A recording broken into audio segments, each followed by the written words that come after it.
Wow Fairy Tales। पिछले भाग में हमें जलपरी एरियल और प्रिंस विलियम एक मनुष्य के साथ सुखद अंत के बारे में पता चला। अतीत में उसकी माँ एमा एक चिकित्सक थी। उसको भी अपने पैरों का आदान प्रदान करना पड़ा था जादुई शैवाल पाने के लिए, जिसका उपयोग सभी को ठीक करने की औषधि बनाने में किया गया, जिसके कारण वो एक जलपरी में बदल गई। समुद्र के नीचे रहने वाली जादूगरनी मैडलिन और उसके अतीत के बारे में क्या, एरियल के परिवार के खिलाफ उसकी नफरत का कारण क्या है। कहानी जारी रहती है समुद्र के नीचे, जहाँ एक अज्ञात जादू की दुनिया थी जिसमें कई प्रकार के जीव खुशी से एक साथ रहते थे। समुद्र के नीचे के राज्य पर रानी एलिजा का शासन था, जो पोसाइडन की माँ थी।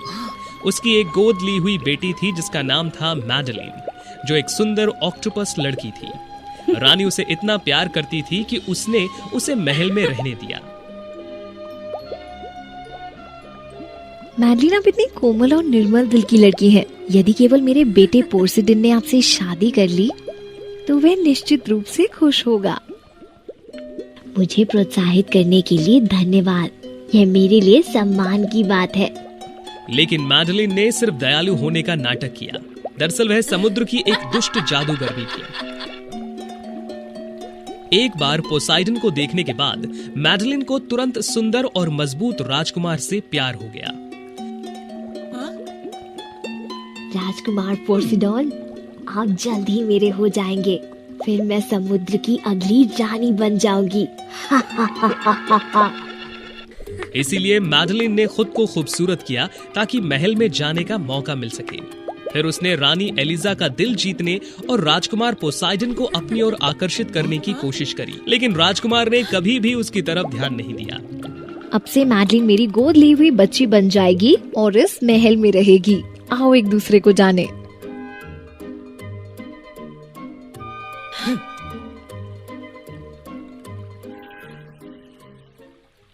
जब रानी और पोसाइडन वहां नहीं होते तो मैडलिन अपने असली रूप में आ जाती।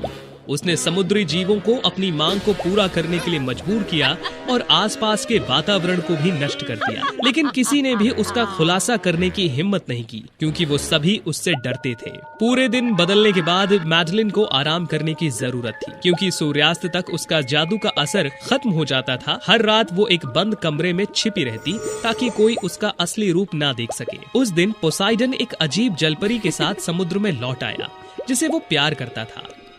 प्रिय माँ, इनका नाम एमा है। हम एक दूसरे से प्यार करते हैं और मैं इससे शादी करूंगा। आपको देखना मेरे लिए सम्मान की बात है, समुद्र की रानी। जैसा कि वो हमेशा इस बात को अपने मन में रखती थी कि उसका बेटा मैडलिन से शादी करेगा, उसने उसके प्यार को सख्त बिल्कुल नहीं, मैं सहमत नहीं हूँ। मैं कभी भी किसी अजनबी को अपने बेटे से शादी नहीं करने दे सकती। ये कौन है? ये कहाँ से है? मैं जमीन पर रहने वाली एक इंसान हुआ करती थी, लेकिन कुछ भाग्य के लिए मैं एक जलपरी बन गई हूँ।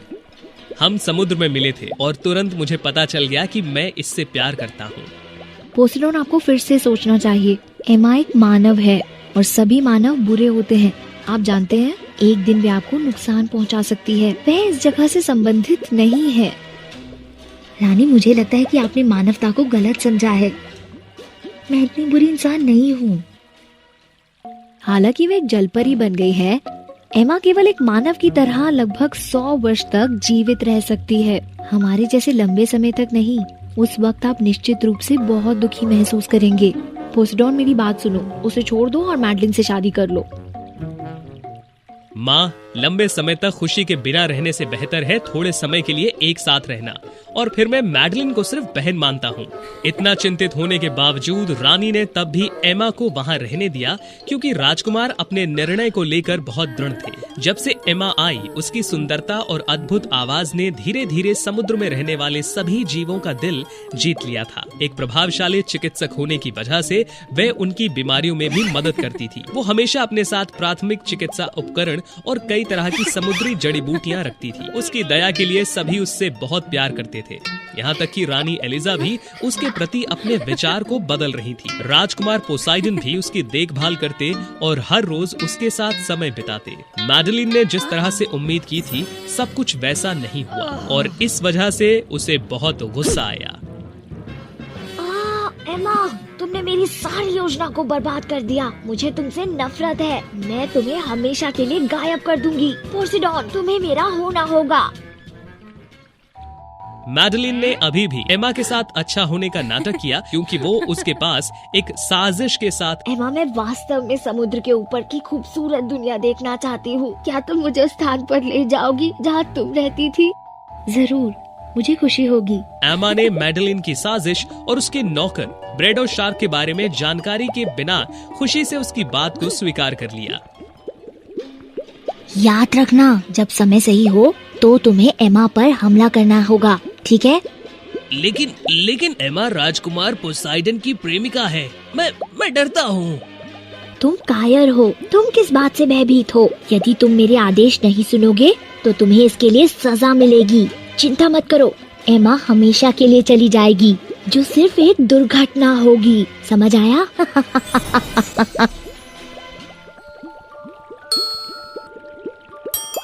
वे वहाँ हैं। उनका पीछा अभी करें। उन्हें इसकी उम्मीद कभी भी नहीं थी। एमा की दोस्त व्हेल मॉली ने चुपके से पीछा किया और ब्रैडो की बुरी साजिश का पता लग गया।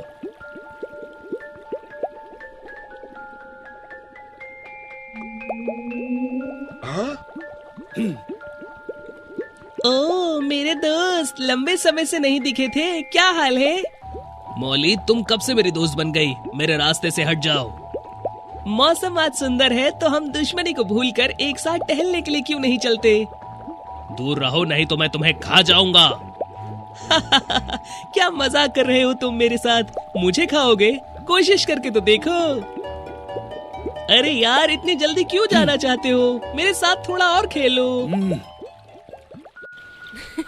मॉली से परेशान होकर ब्रैडो के पास एमा पर हमला करने का कोई रास्ता नहीं था। ब्रैडो को बिना देखे लंबे समय तक इंतजार करने के बाद और अंधेरा भी हो गया था, मैडलिन वास्तव में गुस्सा थी। क्या बेकार शार्क है।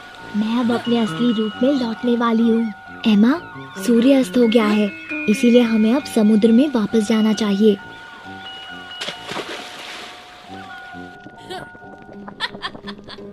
मेरी साजिश सिर्फ उस बेवकूफ शार्क की वजह से बर्बाद हो गई। इस बार मैं खुद एक जहर का मटका बनाऊंगी। देखते हैं कि इस बार तुम कैसे बच सकती हो।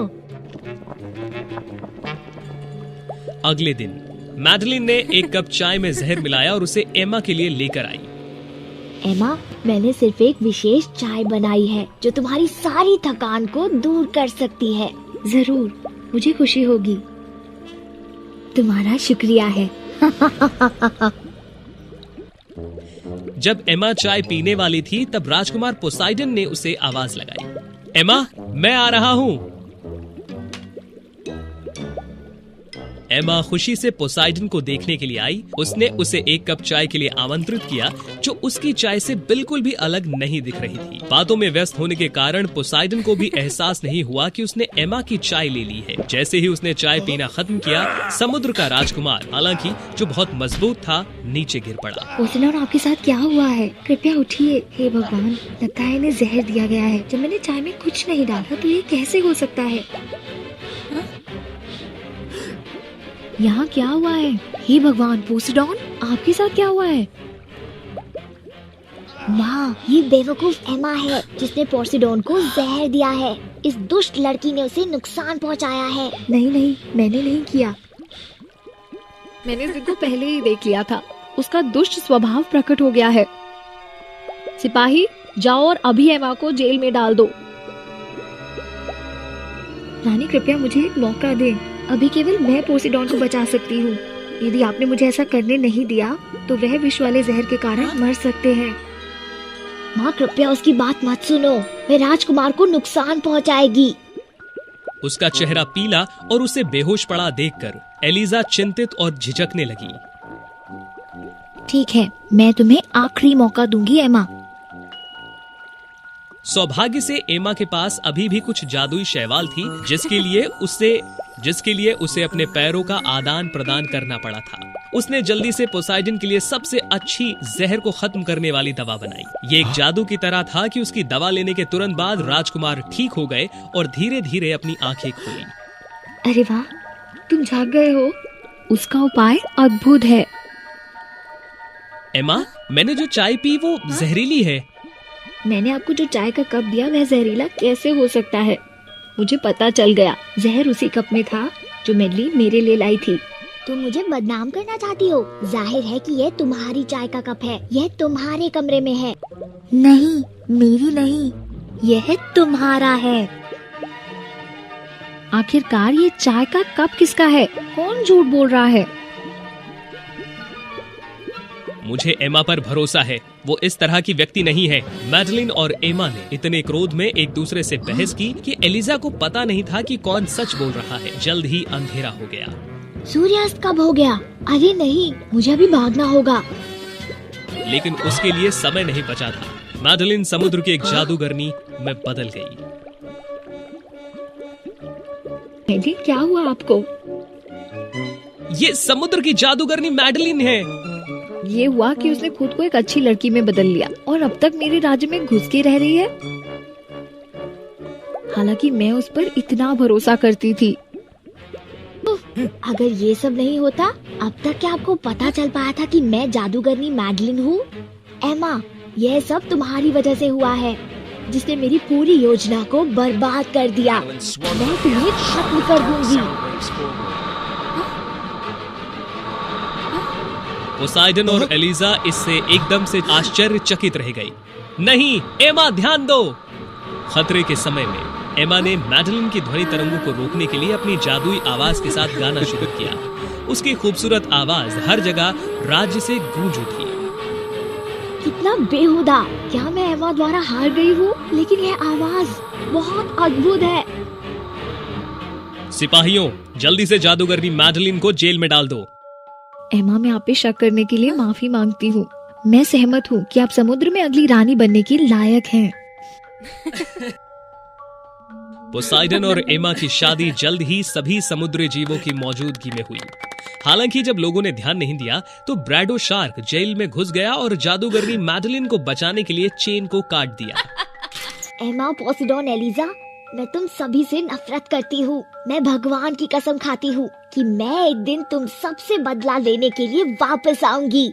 रानी एलिजा ने तब पोसाइडन को अपना सिंहासन दिया, जो नए समुद्री राजा बने। पोसाइडन और एमा एक बहुत खुशहाल जीवन जीते रहे और उनकी 3 खूबसूरत जलपरी राजकुमारियां हुई थी। सबसे प्यारी छोटी राजकुमारी अभी पैदा हुई थी, एरियल, हमारी छोटी जलपरी। ये पोसाइडन समुद्र के राजा के परिवार के साथ समुद्री जादूगरनी मैडलिन के बीच दुश्मनी की शुरुआत थी। बने रहे और छोटी जलपरी एरियल के सीक्वल को वो फेरी टेल्स के साथ जरूर देखें।